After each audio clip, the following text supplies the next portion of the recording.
آج لوگ پوری دنیا کے اندر جو گناہوں پر دلیر ہو گئے ہیں، جو اللہ کی نافرمانیوں پر دلیر ہو گئے ہیں، انسان گناہ کرتا ہے مگر پرواہ نہیں کرتا گناہ کا انجام کیا ہے، انسان برائی کرتا ہے پرواہ نہیں کرتا اس برائی کا انجام کیا ہے، انسان جو ہے طرح طرح کے نت نئے جرائم روزانہ ایجاد کر کے اس میں مبتلا ہوتا ہے، اس کو انجام نہیں پتا۔ آئیے گناہوں کا انجام کیا ہے، اللہ کی نافرمانی کا انجام کیا ہے، اللہ رب العزت کے غضب کو چیلنج کرنے کا انجام کیا ہے۔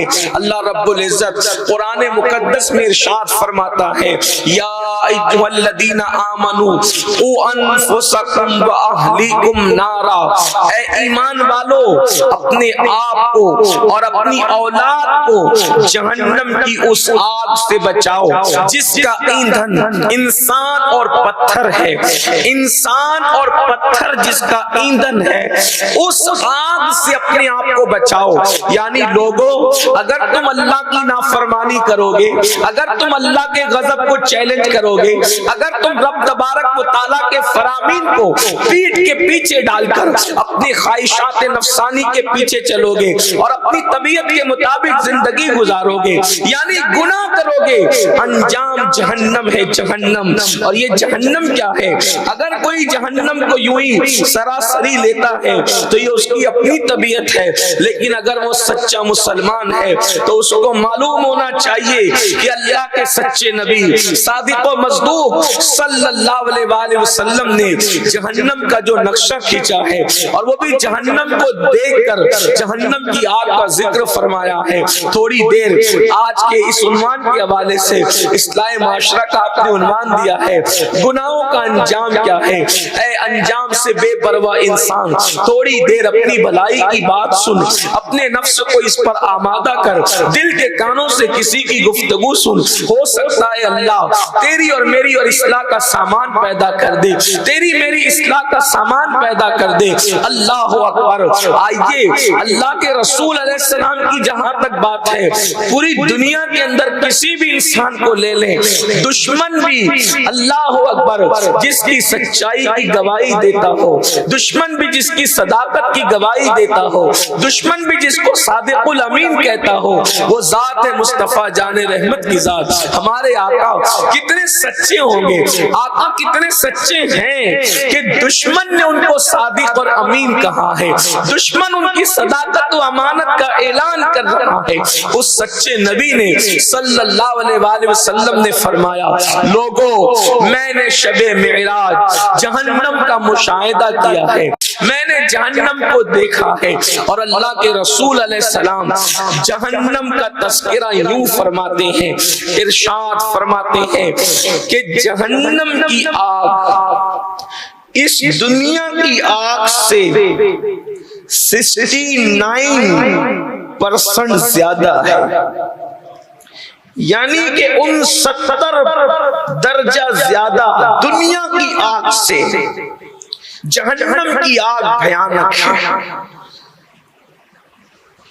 ایک عام سی اور سادہ سی بات، اس لیے کہ دنیا کی جو آگ ہے اس کا عام طور پر درجہ حرارت، عام طور پر جو بالکل نارمل سی آگ ہوتی ہے وہ 2000 سینٹی گریڈ ہوتی ہے، 2000، جس میں انسان کو ڈالا جاتا ہے تو پورا انسان جل کر کے راکھ ہو جاتا ہے۔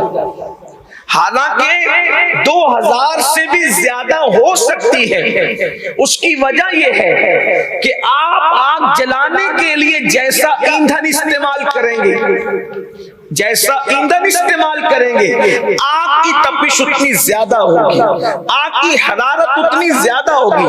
جیسے جو کاغذ سے جلے اس کی حرارت الگ ہے، جو پٹھوں سے جلے اس کی حرارت الگ ہے، جو پلاسٹک جلا کر کے آگ جلائی جائے اس کی حرارت الگ ہے، اسی طرح جو پتھر کا کوئلہ ہے اس کی حرارت الگ ہے۔ یعنی کہ آگ جیسا جیسا ایندھن کی کوالٹی چینج ہوتی ہوتی ہے ویسے ویسے آگ کا درجہ حرارت تبدیل ہوتا ہے. جو لوگ سائنس پڑھاتے ہیں کوئی نارمل سی بات ہے, کوئی بہت مشکل ضابطہ نہیں بیان کیا جا رہا ہے. ایندھن پر آگ کی حرارت اور تپش ہے. سادی سی بات کے اعتبار سے 2000 اگر ہم لے لیتے ہیں اس کا جو ہے وہ اس کا درجہ حرارت سینٹی گریڈ اگر لے لیتے 2000. اب اللہ کے رسول علیہ السلام فرما رہے ہیں کہ جہنم کی آگ دنیا کی آگ سے 69 درجہ زیادہ تیز ہے. مطلب 1,38,000 سینٹی گریڈ. اللہ اکبر. جہنم کی آگ اس دنیا کی آگ سے زیادہ ہے. تھوڑی دیر, یہ کسی سیاسی لیڈر کا قول نہیں, یہ کسی مسجد کے صرف عام سے امام کی گفتگو نہیں, یہ کسی خطیب کے خطابت کا جوہر نہیں, یہ کسی ادیب کے صرف معاذ اللہ الفاظ نہیں ہے, بلکہ یہ اس رسول کا فرمان ہے جس کی زبان پر حق جاری ہوتا ہے, جو اپنی مرضی سے کبھی کلام کرتے ہی نہیں بلکہ ان کے کلام کو خدا یوں بیان کرتا ہے. اللہ اکبر. وما ينطق عن الهوى ان هو الا وحی یوحی. کہ یہ زبان ان کی ہے اور کلام خدا بندے قدوس کا ہے. میرے امام کہتے ہیں میں نثار تیرے کلام پر, میں نثار تیرے کلام پر ملی یوں تو کس کو زبان نہیں. وہ سخن ہے جس میں سخن نہ ہو, وہ بیان ہے جس کا بیان نہیں. فصحا عرب کے بڑے بڑے تیرے آگے یوں ہے دبے لچے, کوئی جانے منہ میں زبان نہیں بلکہ جسم میں جان نہیں. ایک بات آپ سے پوچھتا ہوں, یہاں جتنے لوگ میرے نوجوان بھائی بیٹھے ہوئے ہیں, میرے ساتھی بیٹھے ہوئے ہیں, تھوڑی آپ کی توجہ چاہتا ہوں. کوئی خطاب نہیں کرنا اس لیے کہ 10 بجے محفل ختم کر کے ہمیں خود یہاں سے جانا ہے. ایک مخصوص وقت کے لیے ہم یہاں پر آئے ہیں, لیکن آپ کی توجہ چاہتا ہوں. اگر آپ نے غور کیا 2000 سینٹی گریڈ اللہ اکبر درجہ حرارت پر جس میں انسانی خاک بن جاتا ہے, دیواریں زمین پہ گر جاتی ہے, اللہ اکبر, جو ہے وہ پلاسٹک پگھل جاتا ہے, انسان پگھل جاتا ہے, ہڈیاں پگھل جاتی ہے.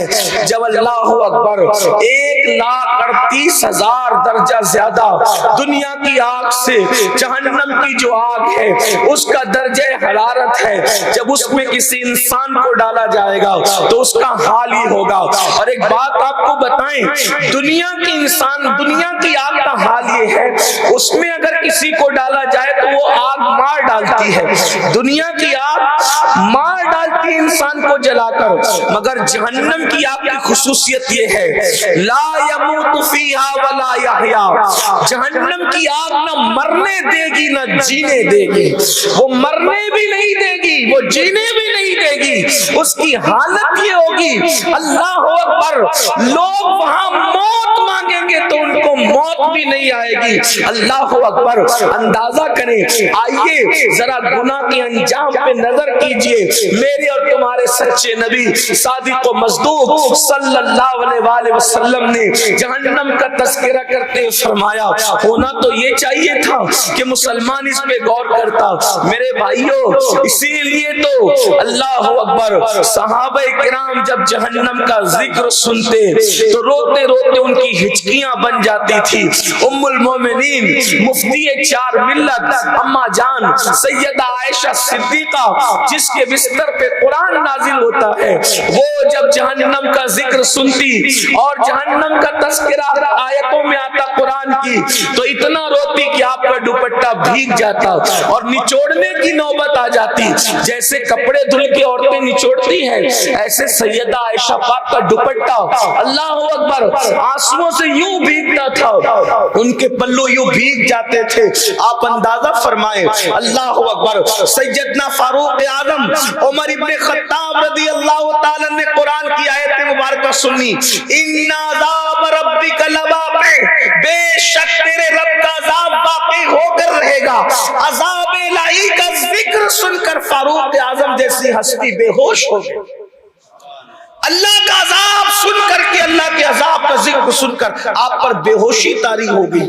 آئیے آپ کو بتاؤں، اللہ کے رسول علیہ السلام جہنم کا تذکرہ کرتے فرماتے ہیں کہ جہنم کے اندر جہنمیوں کے سر پر جہنم کا کھولتا ہوا پانی ڈالا جائے گا۔ یہ کوئی خطیب کی بات نہیں، پھر کہہ رہا ہوں، اس لیے کہ لوگ بہت ہلکے میں لیتے ہیں عذاب کی باتوں، اور کچھ لوگوں کا دماغ یہ بن گیا ہے کہ مولانا اللہ تو کریم ہے نا، وہ تو ہمیں بخش دے، وہ تو بڑا مہربان ہے نا، وہ تو ہمیں بخش۔ بے شک اللہ کریم ہے، بے شک اللہ مہربان ہے، لیکن اللہ کو کریم جان کر گناہ کرنا یہ اس کی شان کریمی کا مذاق اڑانے کے مترادف ہے۔ امام اہل سنت سیدی اعلیٰ حضرت کے والد بزرگوار امام المتکلمین علامہ نقی علی خان رحمت اللہ تعالی علیہ اپنی کتاب میں لکھتے ہیں، اللہ کے بندو تم اللہ کو کریم جان کر کے گناہ کرتے ہو، یہ تو اس کی شان کریمی کا مذاق ہے نا۔ اور کتنا خوبصورت جملہ لکھتے ہیں، توجہ فرمائیں، لکھتے ہیں اللہ کو کریم جان کر گناہ کرنے والے، اللہ کو کریم جان کر گناہ کرنے والے، تو اللہ کو قادر جان کر زہر کیوں نہیں کھاتا؟ جب وہ کریم ہے تیرے گناہ پر تجھے بخش دے گا تو وہ قادر بھی تو ہے، زہر کھانے پر تجھے زندگی بھی دے سکتا ہے، لیکن تو نے اللہ کو قادر جان کر کبھی زہر نہیں کھایا، اور تو اللہ کو کریم جان کر گناہ پر گناہ کر رہا ہے۔ یہ کتنی تیری دلیری ہے اور کتنی تیری بے باکی ہے۔ تو اللہ کے سچے نبی صادق و مصدوق صلی اللہ علیہ وآلہ وسلم فرماتے ہیں، جہنم کے اندر مجرموں کے سر پر جہنم کی آگ کا کھولتا ہوا پانی۔ یہاں پر اس پر پھر تبصرہ کروں، دنیا کی آگ پر جب پانی گرم ہوتا ہے تو اس سے بھاپ نکلتی، لیکن جہنم کے اندر جو پانی اس میں کوئی بھاپ ہی نہیں، وہاں بھاپ کا تصور ہی نہیں۔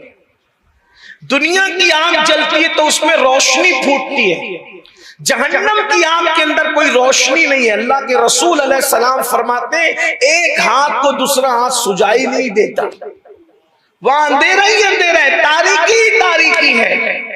اور اس آگ کے اندر دنیا کی آگ میں سانپ اور بچھو ڈالے جائیں تو وہ جل کے مر جائیں، لیکن جہنم کے اندر اللہ نے ایسے بچھو اور سانپ پیدا کیے ہیں کہ ان کی پرورش ہی جہنم کی آگ میں ہو رہی ہے۔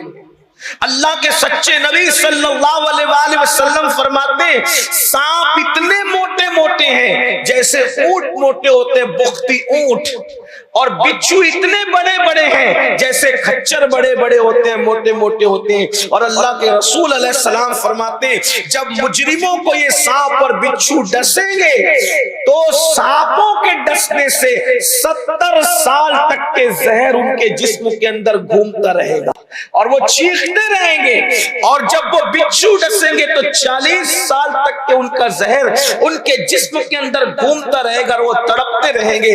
لیکن اللہ کے حبیب علیہ السلام کی حدیث دل کے کانوں سے سنیں، وہ لوگ جو فجر کی نماز میں بستروں پر پڑے رہتے ہیں، وہ لوگ جو راتوں کو تنہائیوں کے اندر جرائم کرتے رہتے ہیں، وہ لوگ جو عورتوں کو دیکھتے ہیں تو پاپ کی نظریں ڈالتے ہیں، عورتوں کو دیکھ کر ان کا چلنا بدل جاتا ہے، ان کا بیٹھنے کا اسٹائل بدل جاتا ہے، ان کے بولنے کا لب و لہجہ بدل جاتا ہے، یعنی دل و دماغ کے اندر جن کے اندر پاپ ہے، پاپ، جرائم ہے، جرائم۔ یہ دنیا ہی سب کچھ نہیں ہے، یہاں نیکیاں کرنے والے نہیں بچے تو گناہ کرنے والے کہاں بچیں گے، یہاں تقوی شعار ہمیشہ نہیں رہے تو جرائم کرنے والے کہاں رہیں گے۔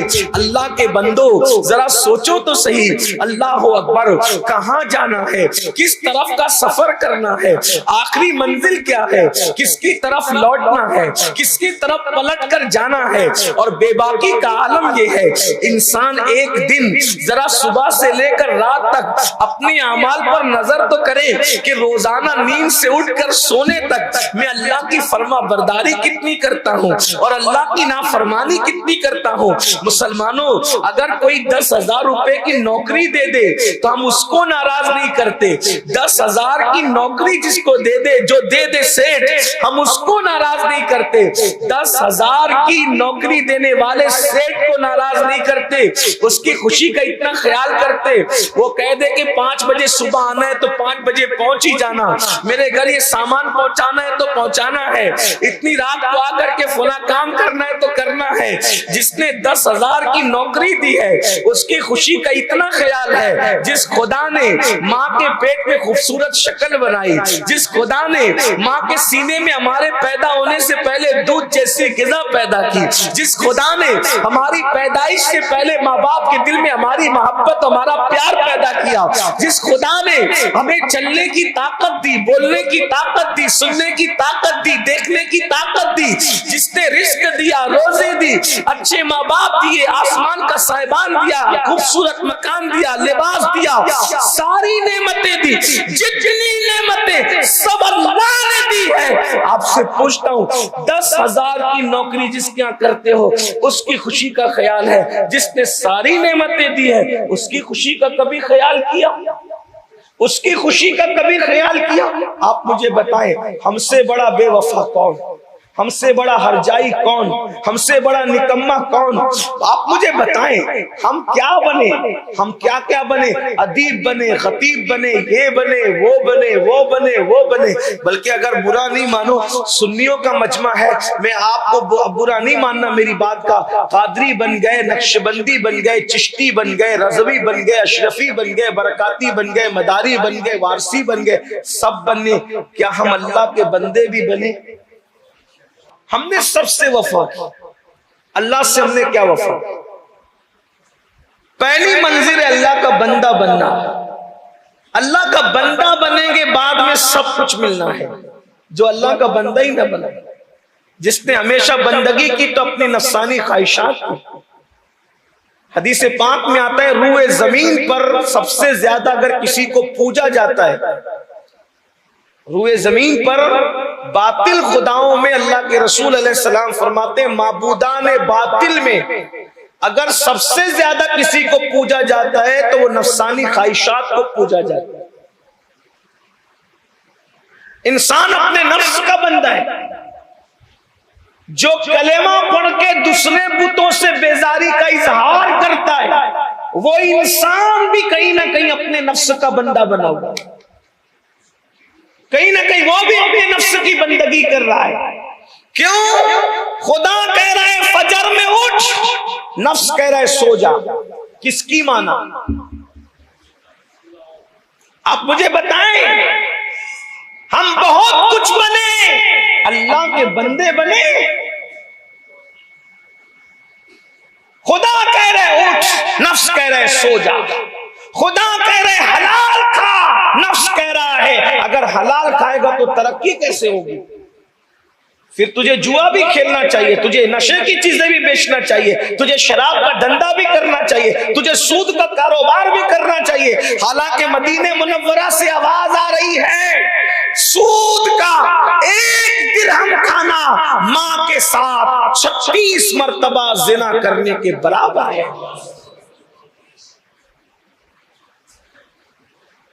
سیدی اعلیٰ حضرت اپنے ملفوظات میں اس حدیث کو نقل فرما رہے ہیں 1 درہم سود کا ماں کے ساتھ 36 بار زنا کرنے کے برابر۔